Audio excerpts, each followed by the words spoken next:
Cash Interview se poursuit. Abbé Bakaba, notre invité. Il y a quelques jours, eh bien, le pape autorisait les homosexuels à devenir prêtres. L'information a circulé sans jugement aucun concernant ceux-là, bien sûr, qui sont concernés par, ou alors qui font cette pratique. Mais en se basant quand même sur un certain nombre de principes que l'Église nous a toujours présentés, surtout l'Église catholique. Est-ce qu'aujourd'hui, cette Église n'est pas en train de violer ses propres principes? L'Église ne peut pas violer ses propres principes. Je tiens à rappeler, tout en respectant les personnes qui sont dans cet état de vie, oui. Je tiens à rappeler la vérité de la révélation, okay. Que les relations, est-ce que c'est même des relations? C'est qu'on vient de dire ça comme ça. Je voudrais dire les actes contre nature, c'est-à-dire qui se servent du sexe entre les personnes de même sexe, oui. sont désordonnés, intrinsèquement désordonnés, selon l'ordre naturel et selon la volonté du Créateur. Quand je le dis, je n'envoie pas les homosexuels en enfer. Ce n'est pas de mon pouvoir. Quelqu'un peut même être homosexuel, mais sous un autre plan de la vie, il est toute autre personne. Bien sûr. Peut être juste, il peut. Mais je dis, pour ce qui concerne cet acte-là, la Bible décrit bel et bien cela comme une abomination. Oui. C'est une abomination. Les Saintes Écritures parlent bien de l'abomination d'homme à homme ou de femme à femme. Bien, ce que je sais, c'est que même dans les rangs de l'Église, il y a des prêtres qui sont homosexuels. Il y a eu beaucoup de... C'est pas caché, je il y a le eu dis, des scandales. Oui, parce que parfois les gens ont tendance à habiller les faits. Moi, je suis un journaliste, je n'habille pas les faits, je l'ai dit. Puisqu'on a eu des coming out de certains de nos confrères qui ont dit qu'ils étaient là-dedans, ils se cachent plus et ils sortent de l'affaire. Donc, là, ce sont des faits. Maintenant, encourager des personnes qui ont cette orientation sexuelle à rentrer dans les rangs du presbytérat, oui. Je dis non. Je dis non. Je dis non. Mais puisque ça vient du Saint-Père. Non, encore que j'ai vu l'information. En fait, faites très attention avec les informations qui sont diffusées. J'ai vu l'information sur BFM, qui est une chaîne qui n'est pas très catholique. J'ai recoupé un peu les informations. J'ai cherché dans la documentation officielle de l'Église. Je n'ai pas trouvé. Bon, elle est là. J'ai demandé à quelques confrères qui sont en Italie. Oui.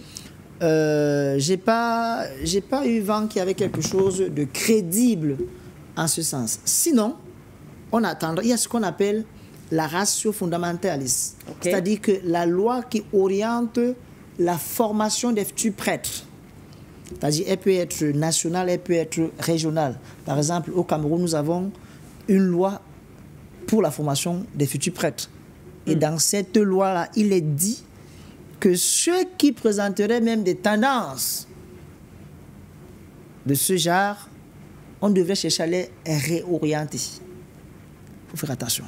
Donc, j'aimerais bien lire une telle déclaration dans la ratio fondamentalis de la formation du clergé dans le pays qu'on appelle l'Italie, où il y a le Vatican, où il y a le pape.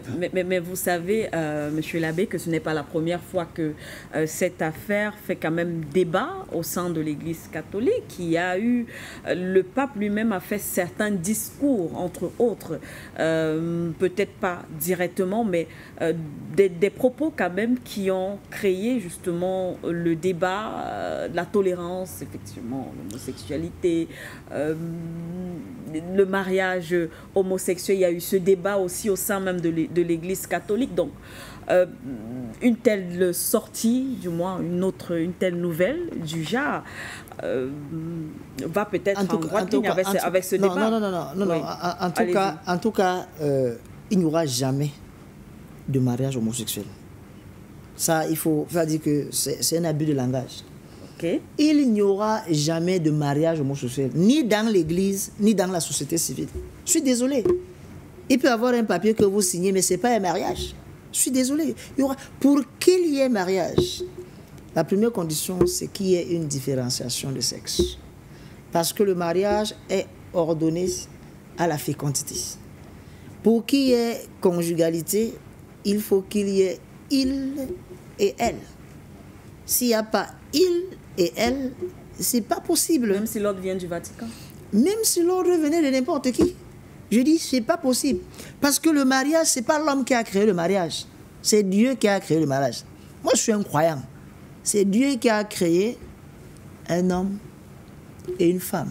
Donc, cette altérité sexuelle est déjà le premier cadre, la première condition de possibilité de mariage. D'autres empêchements pourraient arriver, tels que les empêchements de consanguinité, c'est-à-dire qu'un frère et une sœur. Oui. Voilà, donc d'autres empêchements pourraient arriver. Donc il faut qu'on soit d'accord là-dessus. Il n'y a pas de mariage entre les personnes de même sexe. Il peut y avoir des relations désordonnées avec usage du sexe, mais ce n'est même pas des relations sexuelles. Parce que pour qu'il y ait une relation sexuelle, il faut qu'il y ait une différence de sexe. Donc voilà ce qu'il faut retenir. Donc on parlera même jamais de mariage entre les personnes de même sexe. Jamais. Je suis d'accord que nous avons été troublés par la publication de Fiducia Supplicans en décembre 2023, ce fameux document sur le mariage. Qui disait que, non pas sur le mariage, sur la signification pastorale des bénédictions. C'était pas sur le mariage. Tout à fait, oui. Sur la signification pastorale des bénédictions. Oui. Et dans un de ces articles, le cardinal qui a rédigé l'année passée, déjà c'est pas le pape qui l'a rédigé, mais il disait dans sa lettre qu'elle était conforme aux orientations pastorales. C'est ce qu'il disait.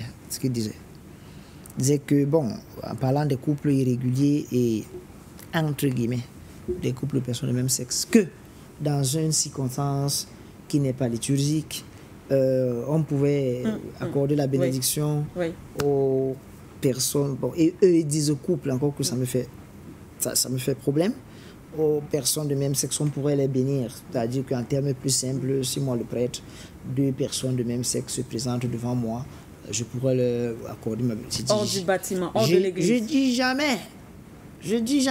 Jamais, il y a grand jamais. Si c'est une personne qui est seule, qui vient me voir et implore la bénédiction, je n'ai aucun droit de résister. Vous comprenez? Fût-elle, si je connais, puisque je connais des personnes qui sont homosexuelles. Ok. Si une telle personne vient me demander la bénédiction, je lui refuserai la bénédiction. Pourquoi? Jamais. Je ne peux pas. Mais si la personne venait avec son compagnon et me demandait de les bénir, connaissant leur situation, mais c'est comme pour les bénir, c'est comme les encourager à aller de l'avant. Il n'y a pas de bénédiction, il n'y a pas à dire du bien sur des choses qui ne sont pas ordonnées à l'ordre naturel ou à l'ordre divin positif. Donc il faut qu'on soit clair là-dessus. Et je dis à mes frères, puisque je les appelle comme ça en humanité, je dis à mes frères en humanité qui seraient dans cet état de vie que, écoutez, Dieu ne veut pas la mort du pécheur, mais il veut qu'ils se convertissent et qu'ils vivent. Donc le message de la conversion, il est adressé à nous tous. Pas seulement à ces frères-là, mais à moi aussi. Parce que chaque fois que je prêche la conversion, la première personne qui est appelée à se convertir, c'est moi-même qui prêche. Et c'est ça que les gens ne comprennent pas souvent. On ne prêche pas d'abord la parole de Dieu contre les autres ou pour les autres. C'est pour nous. Et dans ce nous, je suis le premier destinataire de ce que je prêche. C'est-à-dire, si je prêche contre le vol, je dois être la première personne qui respecte le bien commun.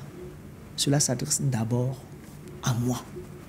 Et je pense même que c'est en voyant comment je vis par rapport à ce que je prêche que les gens seraient peut-être plus portés, n'est-ce pas, à suivre ce que je dis. Le pape Paul VI disait à Kampala que Africains, soyez vos missionnaires, faites attention parce que les gens aujourd'hui écoutent plus les témoins que les maîtres. Et s'ils suivent les maîtres, c'est parce que ces maîtres ont d'abord été des témoins.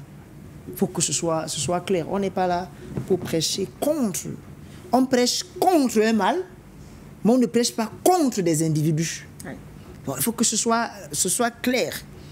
On prêche contre un mal. Par exemple, on prêche contre la malgouvernance, contre la corruption, mais on ne prêche pas contre le ministre tel, parce que lui, on peut l'enlever, mais le mal, il continue.